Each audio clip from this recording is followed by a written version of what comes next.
Search for Safety, Chapter 4. I stared at the ceiling of my bedroom as the hot sun slowly set outside. Just after dark, a few cars pulled up in front of our house. I heard people laughing downstairs. Larry was one of them. So was Donald. I hadn't eaten dinner and I was hungry, but Larry's words from yesterday came back to me. There are going to be days when we're not going to want a kid around. I knew it was one of those days. If I went down there looking for food, I'd have to run into him and his friends. They'd see my bruised face. Maybe Larry would tell them what happened and insult me like he did before. He'd make a joke of it for his friends, or maybe he'd do worse. No way, I told myself. I'll eat later. Instead, I turned on the rusty old fan to drown out the noise, and I flipped through the stack of comic books I'd brought from Aunt Faye's apartment. I had started reading comics the summer I failed school. It was the one thing I was allowed to have besides books. As long as you're reading something, you're not letting your mind get soft in front of that TV, Grandma would say. One of my favorites when I was a kid was Street Knight. He guarded neighborhoods at night, taking out thugs and bullies with his bare hands. Maybe it was the heat or that I was starving, but the next thing I knew, I started picturing myself facing Shamar and Rodney again. Only this time, I had Street Knight's power. I saw myself stepping out of the alley behind cats as they were sitting down with my cheesesteaks. But now, I'd be taller, bigger, stronger, and no bruises from Larry would slow me down. "That's not yours," I'd say, surprising them. Rodney would look around nervously. Shamar might wet himself, his jeans suddenly getting darker. "Ah, that's nasty," Rodney would say, but he'd be shaking too. "You fools had any sense, you'd give me back what's mine, right now," I'd warn. They'd look at each other in disbelief. "Give it to him," Shamar would whisper. "Man, I ain't giving him nothing," Rodney would shoot back, trying to act hard. "That's what I hoped you'd say," I'd reply, stepping right up to him. Rodney's forehead would be covered in sweat. He'd blink, trying to figure out what I might do next. Maybe he'd look around the alley to make sure I was alone. Then he'd explode, throwing a sucker punch to my jaw like he did before, but I'd be quicker this time. I'd dodge his right and catch his left in my hand. Then I'd start crushing his fist, making his knuckles snap and pop. He'd cry out.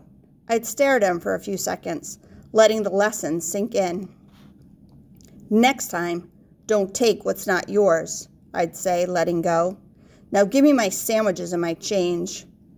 Shamar would run away, but Rodney would pull out a knife and come at me once again. I'd take his wrist and bend it back until the knife popped out. Then I'd shove him into the pile of trash cans behind cats. I'd walk up to them then. He'd be cornered, covered in rotten garbage.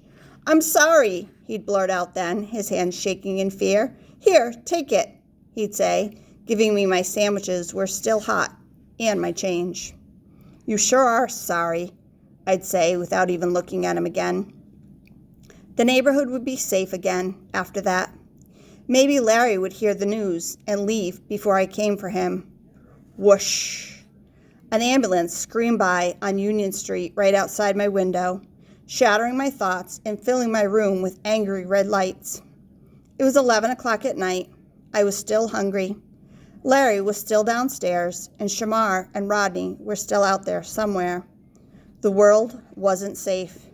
That was the truth, and there was no escaping it. I woke up the next morning with my empty stomach growling. The rest of the house was quiet, and I made sure Larry's car was gone. I figured he and Mom were at work, and it was safe to go downstairs. So I headed straight to the kitchen. The sink was full of dirty dishes, and the air smelled of cigarettes from the night before. When I looked for something to eat, I discovered that most of the food Aunt Faye had gotten us was gone. There was still cereal, but someone had finished the milk and the orange juice. I grabbed the last slices of cheese, but there was no bread to eat it on. My aunt's kitchen had never been empty. After a bowl of dry cereal and 2 slices of cheese, I was still hungry. No one would be home for hours, and there was no way I'd ask Larry for food. Then I remembered the money Aunt Faye had given me. When you need it, use it, she had said. I needed to eat. 10 minutes later, I was out the door looking for a place to get groceries. I was carrying $20 and made sure I stayed on Union Street. I asked an old woman at a bus stop where the nearest food store was. She grabbed her purse like I was going to mug her. Go to Graham's. It's 3 blocks down, she mumbled, barely looking at me. I thanked her and followed her directions.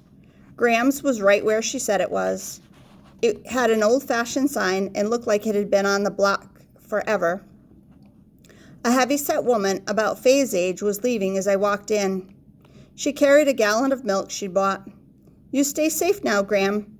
Tell Alice not to work too hard with them lawyers, she said. The silver-haired man behind the counter waved her.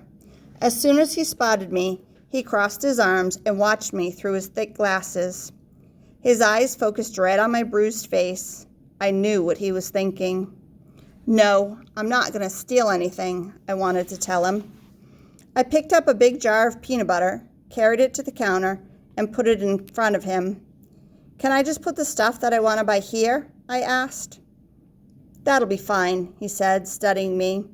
I don't believe I've ever seen you before. I'm Mr. Graham. What's your name, boy?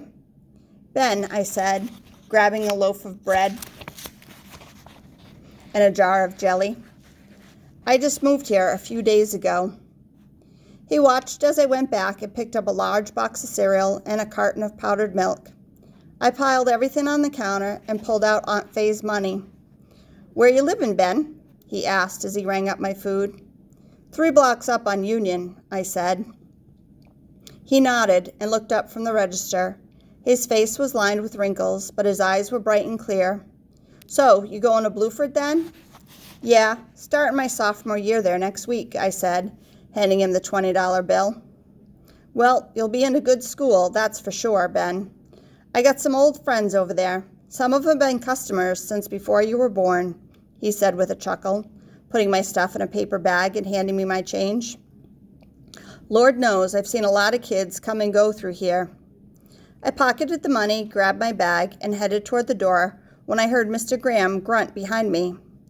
I turned back to see him lifting a carton of bleach and carrying it to a nearby shelf. He looked like he was in pain as he ripped open the carton and pulled out the heavy bottles. 5 more cartons were still waiting to be moved. You want me to move those for you? I asked. They look pretty heavy. He sighed and straightened his back slowly. I could see the pain on his face. That'd be real nice of you, Ben. I do feel it on my back more than I used to, he admitted. I put my grocery bag down and moved the cartons for him. I appreciate the help, Ben. A lot of kids your age wouldn't bother helping an old man, he said as I finished. It felt good to hear his words. He even gave me a free grape soda just before I left.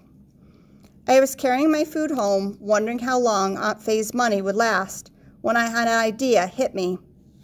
I turned around and went straight back to Graham's. He smiled as soon as he saw me come in. Back already, Ben? You forget something? I didn't know how to say what was on my mind, so I just spit it out.